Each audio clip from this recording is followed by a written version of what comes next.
ትሁት እንግዲህ ደብዳቤውን ጽፋ ሰውየው እያሰቃያት ስለነበረ ጠፍታ ለካሌብም አባት ሳትነግረው ልትወጣ ትሞክራለች።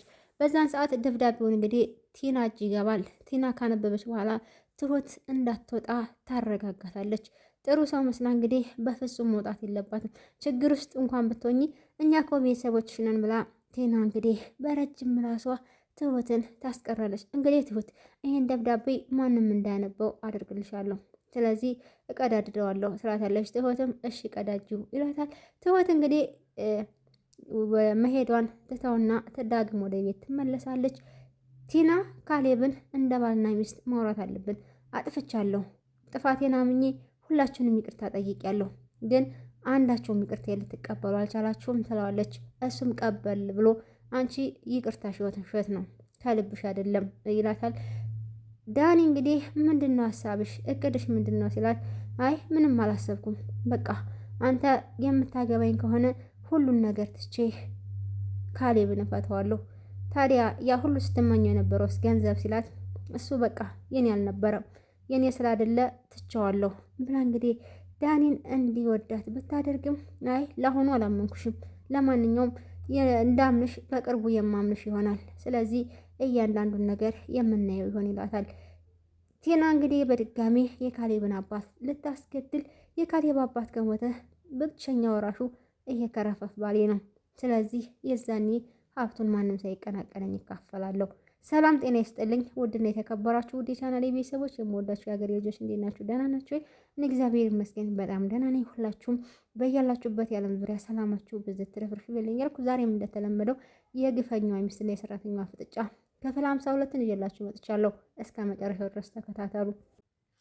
ትሁት እንግዲህ ደብዳቤውን ጽፋ ልትወጣ ስትል እበሩ ጋር ቲና ትይዛታለች። ቲናም ከዛ እሽ ዝም በይ ወደ ውስጥ ተመለሺ የሆንሽውን ነገር ድገሪ ብላ እንግዲህ እያስመሰለች ተለሳልሳ ቀርባታለች። ትሁት እንግዲህ ምንም ነገር መናገር አልፈለገችም። ከዛ በቃ አሁን ተረጋግቻለሁ፣ እሺ በቃ ትሁቴ ይህን ደብዳቤውን ማንም እንዳያነበው እቀደዋለሁ።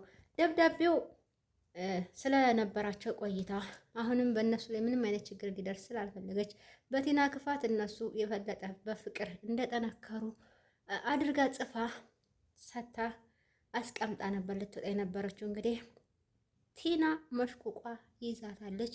ከዛም እንግዲህ ከመሄድ አስቀረታታለች ማለት ነው። ትሁት እንግዲህ ልትሄድበት የወሰነችበት ምክንያት ያ ልጅ ወይም ደግሞ አፍቃሪዋ መጥቶ እያሰቃያት ነው። ቲናን በአንድ ፊት እሷን ሄጄ እንድታደርግልኝ ብሏታል። እሷም እንግዲህ ሰውየውን ካስወገደላት የእጁ እንደምታደርግ ነግሯታል። ሌላው እንግዲህ ካሌብ ትሁትን እንደሚያፈቅራት አባትየው ለምን ደበከኝ ሲለው፣ እንዴ እኔ መቼ አፈቅራታለሁ አልኩ፣ እኔና ትሁት እኮ ከእህትነት የዘለለ ሌላ ነገር የለንም፣ እንደምታፈቅራት አይንህ ላይ ይናገራል፣ አፍህም ይናገራል። እንደዛ ባይሆን ኖሮ ትሁት አፍቅራለች ፍቅረኛ አላት ስልህ ባልተናደርክ ነበር ይለዋል። ከዛ እንግዲህ እሱም አይ ብሎ ካሌብ ቢንተባተብም ሊያረጋግጥለት አልቻለም። ቲና እንግዲህ እበርስል ላይ ተደብቃ ታዳምጣቸው ነበረ። እሷም ቲናና ትሁትና ካሌብ ይፋቀራሉ። ኤደን ትሁት እናንተ የሁለቱም ባሎች ጣላት ናችሁ፣ ስለዚህ እናንተን ጠልተው ትኩረታቸው ሁሉ ወደ እኔ እስኪያደርጉ ድረስ አልለቃችሁም። አሁን ይሄን ደብዳቤ ትሁት ምንም ማድረግ አልችልም፣ እቀዳድደዋለሁ። ቀዳድጄ ብጥለውም ገጣጥሞ ማንበባቸው አይቀርም። የዛኔ ምን እንደምትያቃል አላቅም፣ አዝናለሁ ትሁቴ ብላ እንግዲህ ወረቀቱን ቀደድ አድርጋ ብትጥልም ሽማግሌው ወይ ደግሞ ካሌብ አባት እጅ ገብቷል። በረንዳ ቁጭ ብሎ እንግዲህ ሲያነብ አባዬ ወንበር ላምጣልህ እንዴ ትለዋለች ትሁት። እሱም እሺ የኔ ልጅ አምጪልኝ ብሎ ወንበሩን እንግዲህ ታስቀምጥለትና በቃ ቁጭ ብለ እያነበብኩ የምትጠጣው ሻይ አፍልቼልህ ልምጣ ብላ ትሁት ሻዩን ልታፈላ ስትሄድ ያ ወረቀት እጁ ይገባል። ከዛም እንግዲህ የካሌብ አባት ገጣጥሞ ሲያነበው ትሁት ለነሱ ጽፋላቸው ተደብቃ ልትሄድ እንደነበረ ያረጋግጣል። አይባዳ በፍቅር ሌሊት ስትል እምቢ ብለናት አሁን ተደብቃ ልትሄድ ነበረ። ለካ ባዳ ሲቀር ይቀራል የሚባለው እውነት ነው ብሎ በትሁት ላይ የካሌብ አባት ክፉኛ ያዝና ከዛ ከቦታው ተነስቶ ይጠፋል። ሻዩን አፍልታ ስትመጣ ትሁት የካሌብ አባት የለም። እንዲህ አባዬ ወዴት ሄዶ ነው አባዬ ብላ ብትጣራም እሱ የለም። ከዛ እንግዲህ ምንም ነገር ማለት አልቻለችም። ሳሎን እንግዲህ ለካሌብ ሻይ ትሰጠዋለች። ካሌብም ቁጭ በይ ይላታል። እሺ ብላ ትቀመጣለች። ሻይ አጠጭም እንዲ አንቺስ ሲላት፣ አይ እኔ አልጠጣም በቀኝ ካልሆነ ላምጣልሽ ሲላት፣ አረ ችግር የለም ትሁት፣ እኔ እስከዛሬ የተናገርኩሽ ላንቺ በማሰብ ነው፣ ይቅር በይኝ። አረ ችግር የለውም አልተቀየምኩም ትለዋለች። እሱም በጣም ይቅርታ ላንቺ በማሰብና ላንቺ ካለኝ የተነሳ አክብሮት ነው፣ ስለዚህ በጣም ይቅርታ ይላታል። እሷም ችግር የለም አልተቀየምኩም ትለዋለች። እሱም አመሰግናለሁ፣ በጣም አድርጌ አመሰግናለሁ። እሺ በቃ ፊልም እኔ ሲላት ትሁት ደስ እያላትን እሺ እኔ ብላ አብረው ተቀምጠው ያያሉ ማለት ነው። ከዛ እንግዲህ ካሌብና ኤደን ካሌብን ሰላም ልትል ስትል ዳኒ ቆሞ እያለ አደናቅፋት እንግዲህ ዳኒ ላይ ትወድቃለች ኤደን። ከዛ እሷን በመደገፉ ብቻ ዳኒ በጣም ደስ ይለዋል። ቶሎ ብሎ ወደ ኩሽና ይሄድና ውሃ ይጠጣል። ከዛ ወይ ይቅርታ ካሌብ እንዴት ነህ ሰላም ነህ ትለውና ትቀምጣለች። ላላወቀች ሰው እኮ የህንድ ፊልም ምሳሌ ነው የምትመስሉት ይላታል። እሷም እንግዲህ ምንም ሳትለው ትቀመጣለች። ካሌብም ትሁትም ቆማ እያለ ዳኒ ውሃውን ብድግ አድርጎ ይጠጣና ቆይ እንዴት አባቷን ያማረባት፣ ቆይ በየቀኑ ውበቷ ይጨምራል እንዴ? ማን ነው ስለማን ነው የምታወራው? ኤደን እንዴ ዳኒ ኤዱ እኮ ሁል ጊዜም ቆንጅዬ ናት። ስለዚህ በቃ አንተም ዝም አልካት። እኔ ምን እንደማስብ ታውቂያለሽ? ይቅርታዬን ተቀብላ ተመልሼ እሷን ስለማቀፍ ነው የማስበው። ተቃቅፈን እንደ ድሯችን እምን ሆነ አልመስል እያለኝ ነው። አንተም እኮ ችላ አልካት። ስለዚህ ይቅርታን ደጋግመ ጠይቅ። ትናንትናህን ረስተህ ዛሬህን አስተካክል። ስለዚህ ዛሬን ለማስተካከል ደግሞ አሁኑን መነሳት አለብህ ብላ ዳኒን ተመክሯለች። ኤደን በእኔ ክፉኛ ተሰብራለች፣ ክፉኛ አዝናለች። ድጋሜ ደግሞ እንድትጎዳ አልፈልግም። ስለዚህ ቲና እያለች እኔ እና እሱ ይቅርታ ብንባባልም ድጋሜ በፍጹም ልቧን ልሰብረው አልፈልግም ይላታል። አንተ መሰልቸት የለብህም። ስለዚህ እሷ ይቅርታን እስከምትቀበል ድረስ አንተ ደጋግመህ ይቅርታ ጠይቃት ትላለች።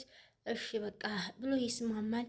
ከዛ እንግዲህ ቲና ያንን ካሌብ ትሁትን ያፈቅራታል የሚባለውን ሰምታ ወደ ትሁት አፍቃሪ ትሄዳለች። እሱም ስታንኳኳ እንግዲህ ማነሽ ይላት። ቲና ነች ስለው ግቢ ክፍት ነው ይላ እንድትገባ ይፈቅድላታል።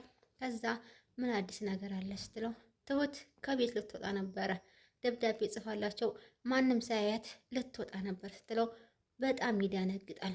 በፍጹም ከዛ ቤት እንድትወጣ አልፈልግም፣ ምክንያቱም አሁን ከዛ ቤት ብትወጣ ወደ ቤተሰቦቿ እንደማትሄድ እርግጠኛ ነኝ።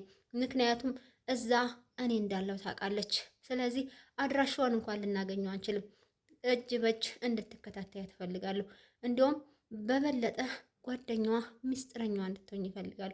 እሺ አንተስ የሰውየውን ነገር እንዴት አደረግ? ሰውየው ከዚህ በኋላ አጠገብሽ አይደርስም፣ አስወግቼዋለሁ።